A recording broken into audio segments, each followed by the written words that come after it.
Good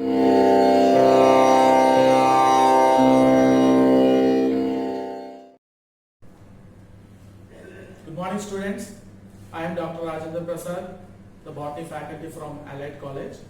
So I have been teaching this botany from last 15 years. So today we are going to start the introduction of the biology.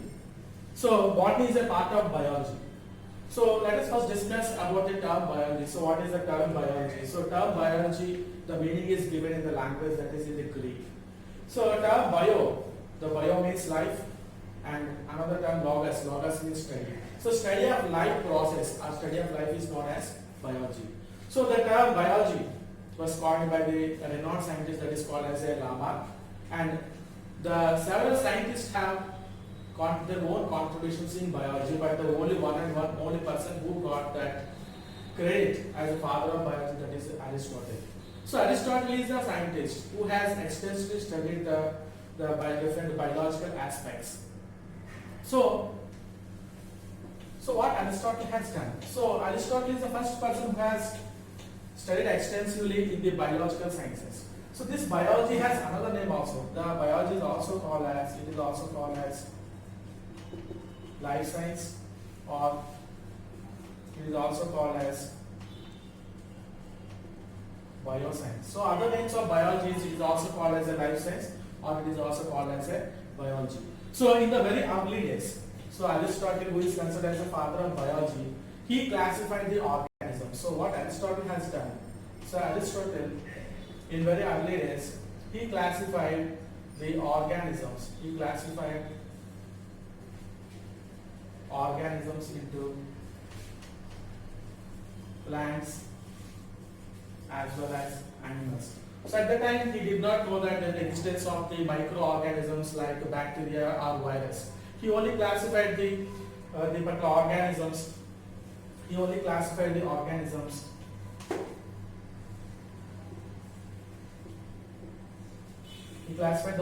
into plants and as well as animals. So based on this, only he has got credit, and he is named as a father of the biology, that is Aristotle. So there are two major branches in biology. So if you go in detail about the biology, there are two branches. So what are the two branches? If you see, the first one is zoology, and another one is, so it is botany.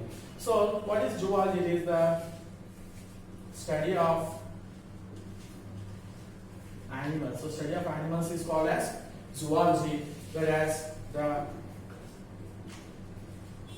study of plants, the study of plants is placed under the branch that is called as botany. So as I am botany faculty, so we will go with the introduction topics of the botany in this class.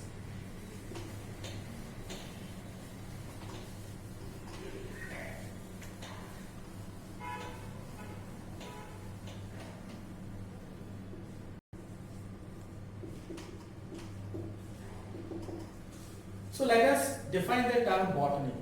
So again the same thing in Greek language. So all these studies were given in the Greek. So Greek language, so the term, so botany means it is, the meaning of the term botany is herb. Similarly so the term botany is called as a herb. So the study of the herbs is a part of the botany. So this, who is the father of botany? Then let us see about the father of botany.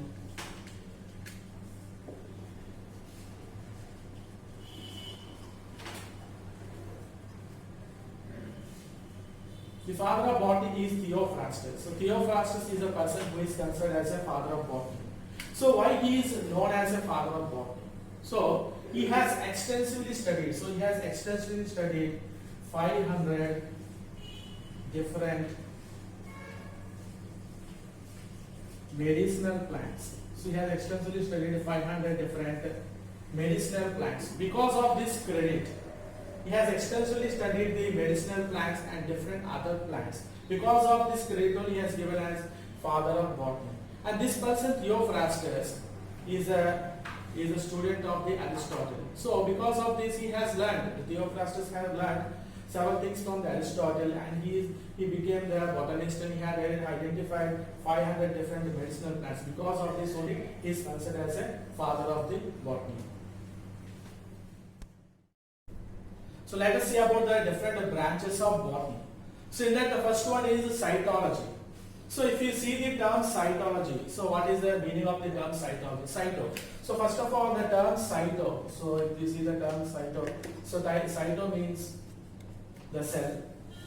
So the term cyto means cell. So logos. So already I have seen previously that is logos. So the term logos means study.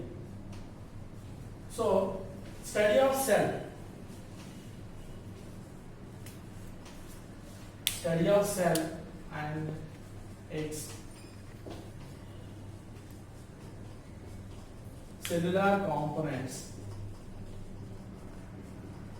So the study of cell and its cellular components is known as cytology. So again, what is cytology? The term cyto means cell, the logos means study. So all together, if you put the study of cell and its cellular components is called as a cytology.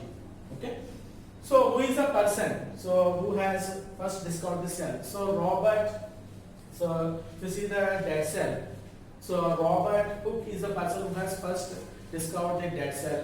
So whereas the living cell is discovered by scientists, that is called as a Leeuwenhoek. So anyway, this is about the cytology. So the first branch of botany that we are discussing is cytology. So that is about the study of cell and its cellular components is known as cytology. So apart from cytology, there are several other important branches in the botany. So like that, another branch we are going to see, that is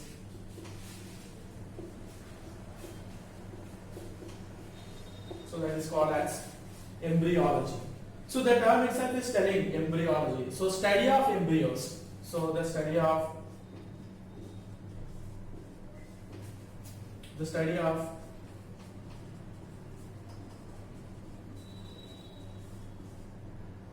plant embryos. So during the developmental stages of the plant is known as the embryology. So, and apart from this, there is another branch that is called as morphology. So if you see the term morphology, so term morphology itself is telling that it is the characteristics that are outside appearance. So here anyway, the morphology also there are two types, that is external morphology and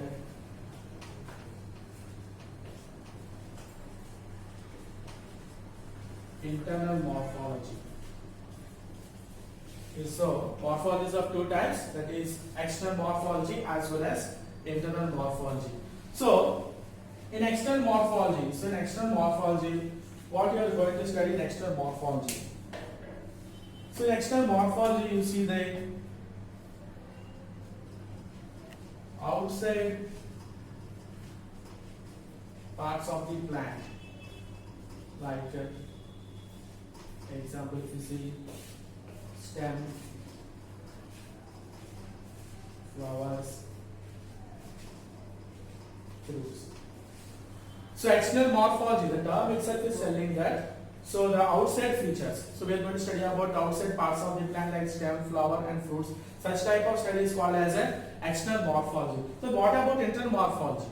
So internal morphology, no doubt clear, it is the internal parts of the plant. So how do we study the internal part of the plant? So what we do is we take a stem of a plant and we'll cut the stem. So we'll cut the stem transverse section, we'll take the transverse section and we'll study the inner parts. Such type of study is called as external morphology and it is called as histology. So histology here is nothing but it is the tissues. So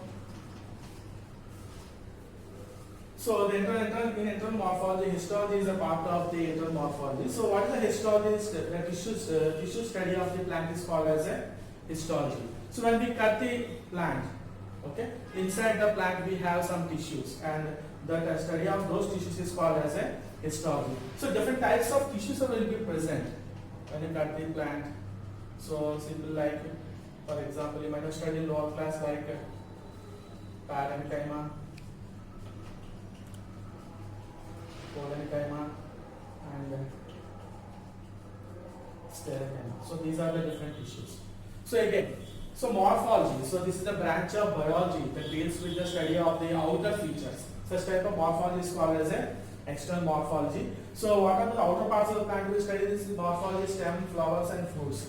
So there is another type of morphology that is called internal morphology. So when we cut the plant, we will see the inside part of the plant, and those are called as tissues. And the study of these tissues of the plant is named in a separate branch that is called as a histology. So the basic tissues we generally found is parenchyma, parenchyma and sclerenchyma. Still there are some complex tissues are present, and we will study in coming classes in our +1 and +2. The another branch of biology is plant physiology. So what is this plant physiology is all about? So if you see the plant physiology, it is study of functional aspects of the plant. So what are the functional aspects of the plant? So for every plant, it undergoes growth, it undergoes reproduction, and it also shows metabolism. So these are the three major components which are important for the growth of the plant, and so that's why they are called as the functional aspects. So the study of functional aspects of the plant is called as a plant physiology. So specifically, if you see the metabolism, so metabolism is a very, very important part of the plant. So metabolism is classified into two types, that is called as catabolism as well as anabolism. So the general metabolic pathways that is generally observed in plants like photosynthesis, respiration. So if you see the catabolism, so here catabolism, the major pathway that is called as respiration. So respiration is the best example of the catabolism. Similarly, the other metabolic pathway that is called as photosynthesis. So photosynthesis is the best example of the anabolism. So the plant physiology, so study of functional aspects, specifically growth, reproduction, metabolism. So the metabolism involves catabolism as well as anabolism. So catabolism, the best example of catabolism is respiration, and best example of anabolism is photosynthesis. Okay, let us see the next branch of biology. The other branch of biology, that is plant ecology. So how we define this plant ecology? So it is the study of relationship. So it is study of relationship between the organisms and environment. So such type of study is called as ecology. And if you study with respect to plants, it is called as a plant ecology. So if you see, you already know what is an organism. So if you see the environment, it can give two factors, that is abiotic factors as well as biotic factors. So abiotic factors includes air, water, as well as air, water. Similarly, biotic factors includes living thing. So in plant ecology, we will study about interaction of organisms with the abiotic factors as well as biotic factors. Such type of study is called as a plant ecology. So another, there is one more branch of the biology that we are going to study is about. The another branch of biology that is we are going to study is about genetics. So what is the genetics? So if you see the genetics, what you are going to study? So you are going to study of heredity and variation. So what is the meaning of the heredity? So if you want to define the term heredity, so heredity is nothing but it is the transfer of genetic information from one generation to the next generation, or we can tell that the transfer of genetic information from parents to the offspring. Such condition is called as heredity. And you see the variations. So variations means what?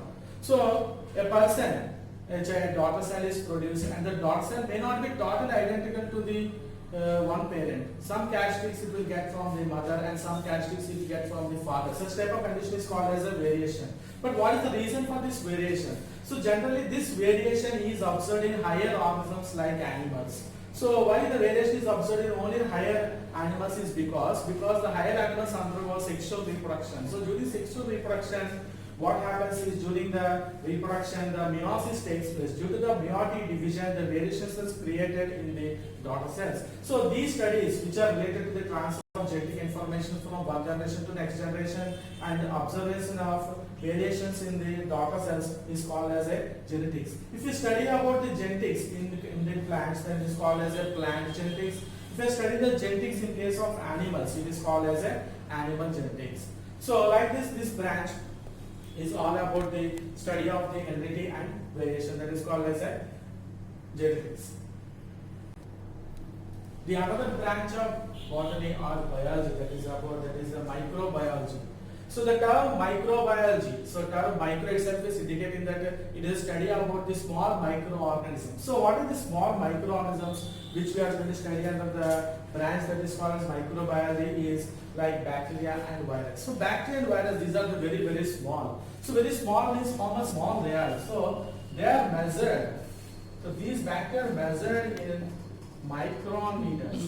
So you might be knowing already that 1 micron, so 1 micron is equal to 10 power minus 6 meters. So you can easily identify how much small it is very. You cannot see with your naked eye. So if you are not able to see with the naked eye, then how you will observe these microorganisms means we have to use a microscope, especially the microscope, advanced microscopes like electron microscope has to be used to see the microorganisms which are very small and it is measured in micrometers. Similarly, the another microorganism like virus, so it is also very small, so it is measured. It is also measured. So it is also measured in nanometers. So it is still smaller than the bacteria. So nanometers, so 1 nanometer. So you can easily know that 1 nanometer is equal to 10 power 9 meters. So very small it is, so you cannot see with your naked eye. So you have to use electron microscope in this case also. So these two organisms very small. Such type of study which involving the microorganisms is called as a microbiology. Specifically bacteria and virus comes under the study of microbiology. And there is still to study specifically the viruses, because there is our diversity of viruses. They have placed the viruses study under specific group, another specific branch that is called as virology. So study of virus and as well as its viroids, the viroids and prions, all together is called as a virology. So example like poliovirus, and we have seen to nowadays the coronavirus. These viruses are studied under the specific branch that is called as a virology.